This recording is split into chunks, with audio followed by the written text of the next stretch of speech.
Pada tanggal 11 Maret, WHO yang kita kenal sebagai World Health Organization mengumumkan pandemi atas COVID-19. Adakah cahaya di tengah kegelapan? Adakah cahaya di tengah coronavirus? WHO barangkali sebelumnya orang tidak pernah terlalu peduli. Kita tahu organisasi itu mempromosikan untuk mendukung, memajukan kesehatan, untuk membuat dan menjaga dunia ini menjadi lebih aman dan manusia di dalamnya menjadi lebih sejahtera dan juga melayani bagi yang rentan. Tujuan dari WHO di kehadirannya adalah untuk memastikan bahwa manusia yang jumlahnya lebih dari 1 miliar ini mendapatkan perlindungan kesehatan dan bagaimana memproteksi agar lebih dari 1 miliar manusia ini di dalam keadaan darurat kesehatannya dia boleh mendapat perlindungan dan disediakan bagi generasi ke depan supaya juga mempunyai kehidupan, kesehatan, dan kesejahteraan lebih baik setiap hari. Kita bersyukur hadirnya kedamaian dan juga orang-orang yang mau berbagi, dokter-dokter, dan juga negara-negara yang bersatu untuk mendukung kesehatan dan kesejahteraan manusia yang lebih dari 1 miliar ini. Oleh karena itu, di dalam masa COVID ini, apa yang menjadi fokus dari WHO atau World Health Organization menolong kita untuk supaya kita lebih mengenal bagaimana pelayanan-pelayanan esensi yang disediakan sehingga membuat kita belajar suatu hal yang mungkin dulu kita tidak belajar. Bagi saya, kehadiran WHO adalah sebuah cahaya, terutama di saat pandemi ini diumumkan. Bahkan cara-caranya tentang social distancing yang kemudian diubah menjadi physical distancing mengajar kita bagaimana kita bisa melindungi diri kita untuk keadaan-keadaan yang lebih parah di masa yang akan datang ataupun di saat ini. Kita lebih mengenal dunia ini secara lebih utuh. Seperti kata-kata, it's a small world after all. Dunia ini sebenarnya begitu kecil. Globalization itu menjadi lebih kecil. Dan kehadiran COVID-19 ini ajaibnya adalah terjadi di masa internet, di masa ada begitu banyak penemuan teknologi yang dulu tidak ada. Google Map, melampaui Yahoo. Kemudian adanya banyak gaya hidup baru, yaitu berbelanja dengan online. Dan setiap negara bisa punya aplikasi untuk bersosial media. Dan itu tumbuh seperti seketika.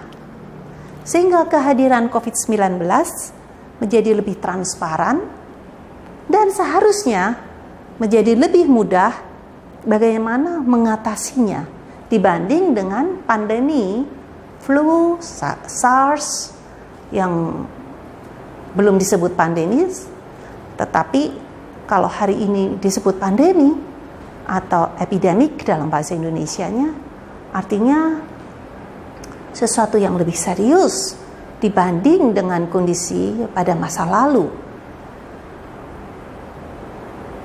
Virus memang menjadi sebuah hal yang cukup menakutkan karena virus itu berbeda dengan bakteri.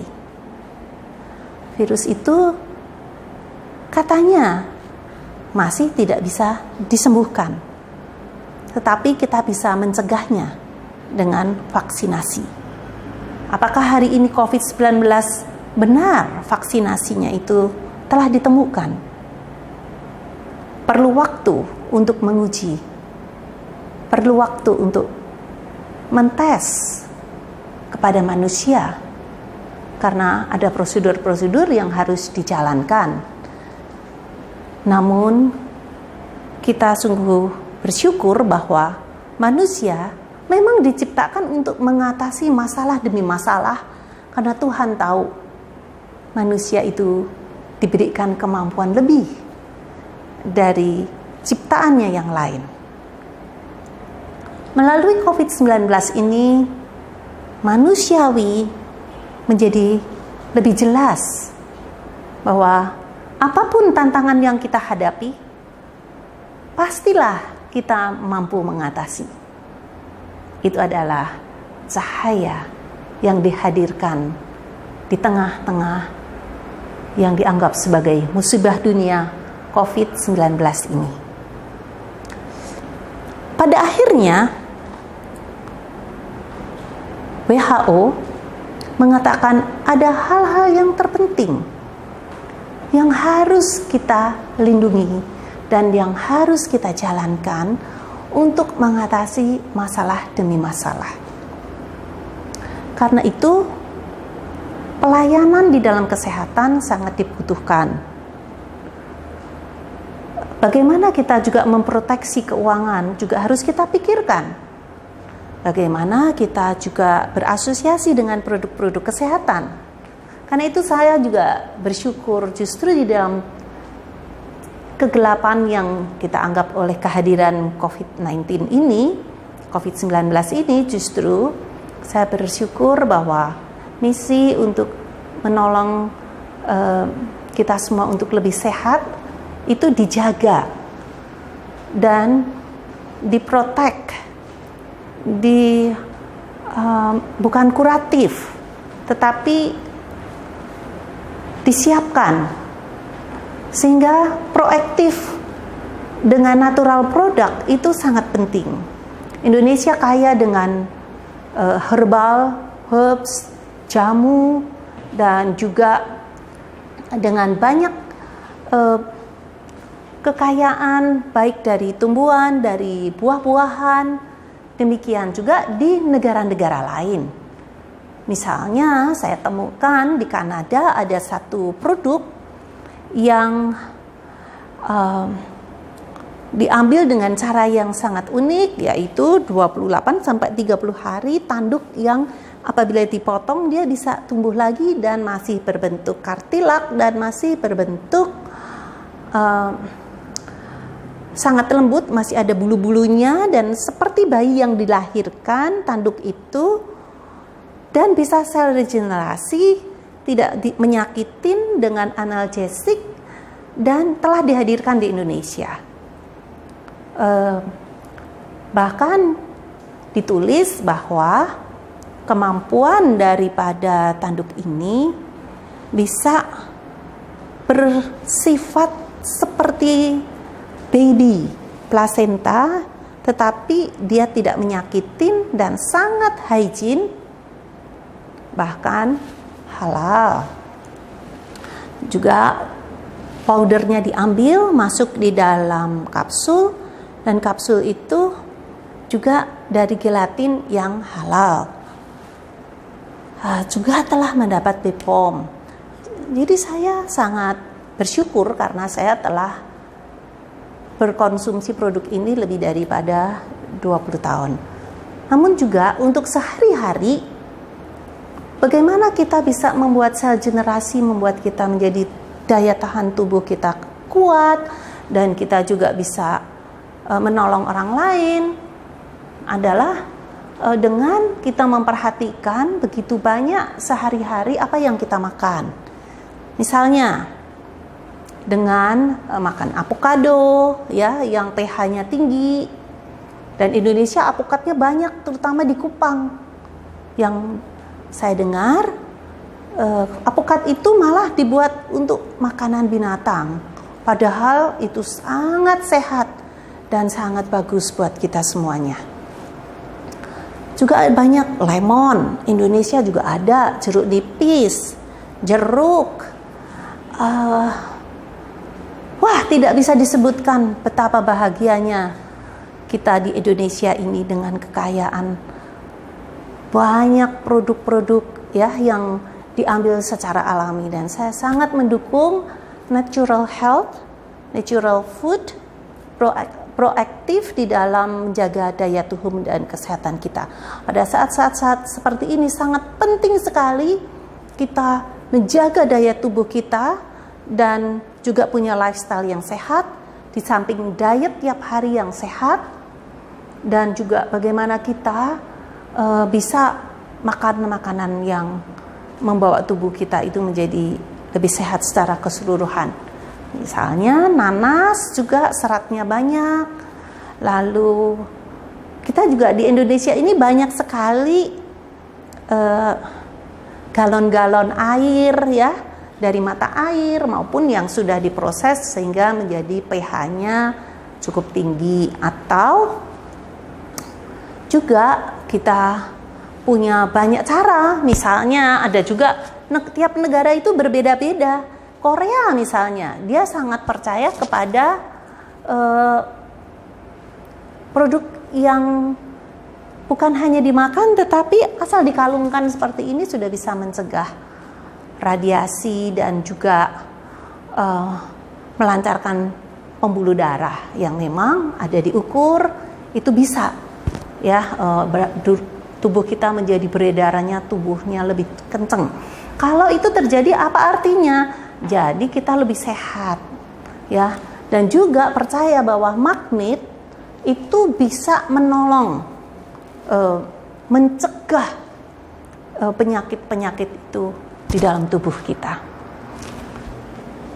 Saya berterima kasih kepada para pemasar di mana-mana untuk produk-produk kesehatan, dan saya berharap bahwa kita di dalam menjual, kalau ingin berbisnis yang baik itu tidak memaksa, tetapi justru menjelaskan sebetul-betulnya bahwa produknya itu bisa memberikan jalan untuk membawa kesehatan.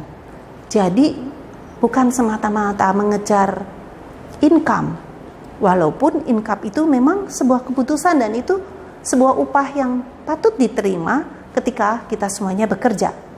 Tetapi cara kita bekerja itu sangat penting, sehingga kita tidak menyiksa dan membuat orang merasa terpaksa membeli dan menjadi korban. Tetapi justru kita menolong mereka mengerti ada pembelajaran, ada edukasi, ada ketulusan, ada kejujuran, dan mengajak mereka belajar untuk berbisnis dari rumah.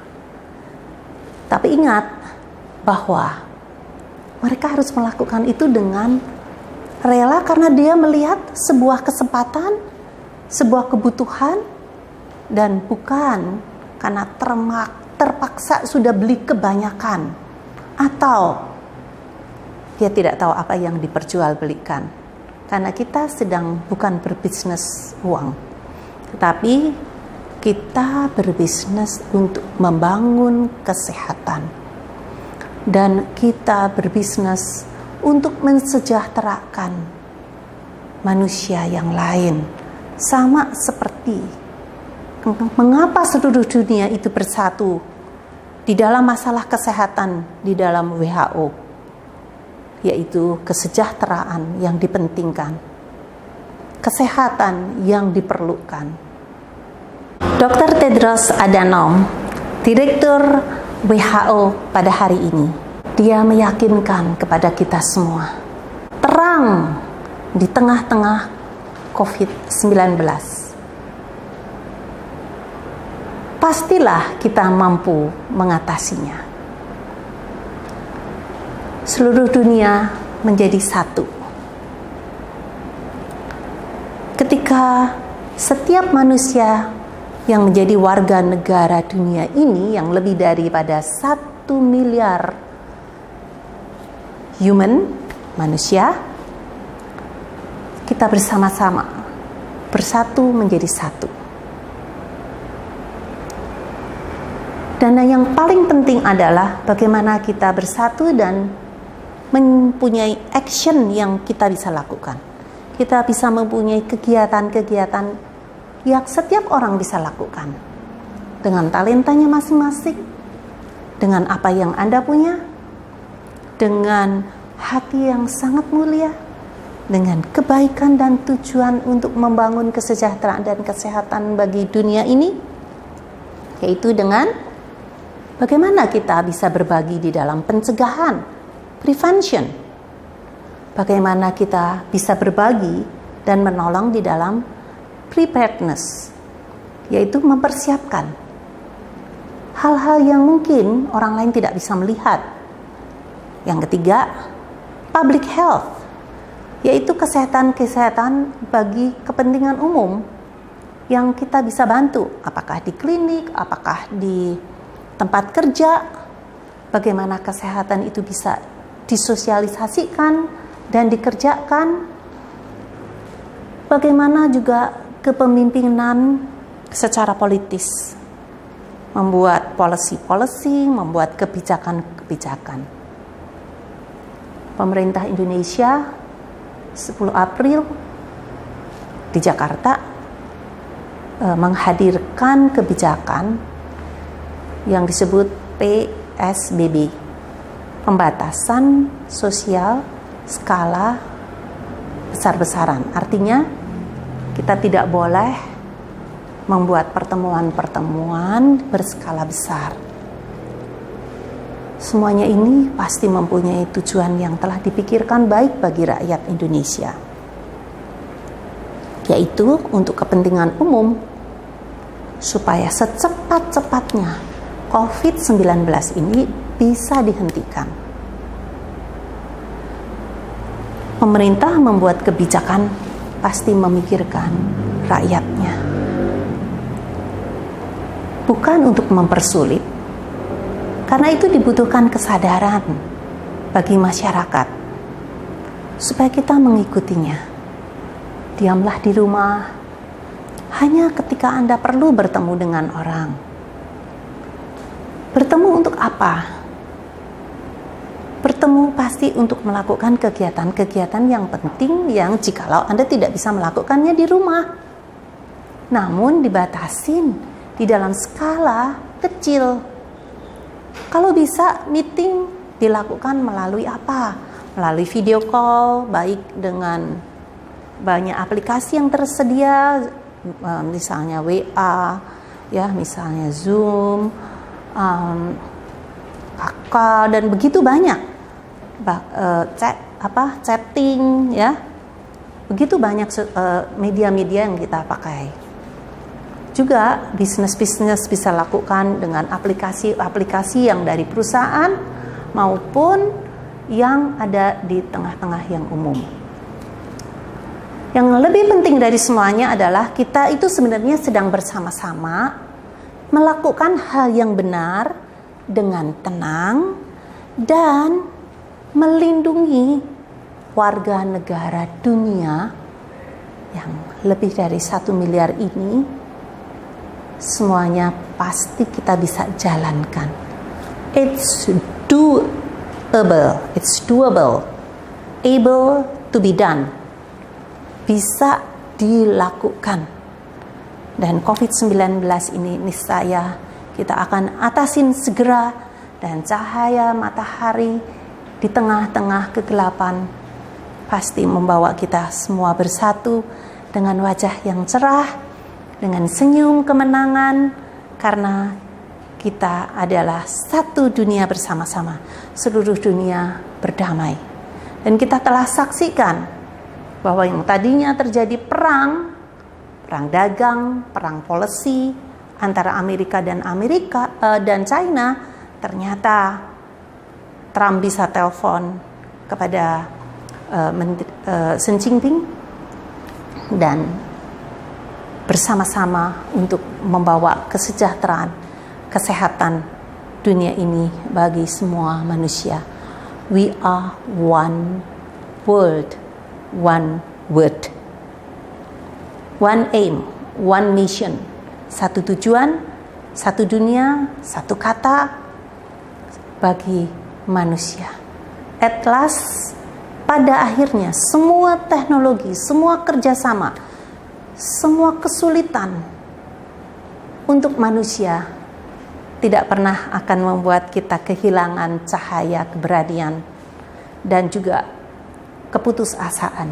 Tetapi itu adalah sebuah bukti tantangan bahwa manusia Tuhan ciptakan sebagai makhluk yang dapat mengatasi dan menangani semua problem yang Tuhan izinkan.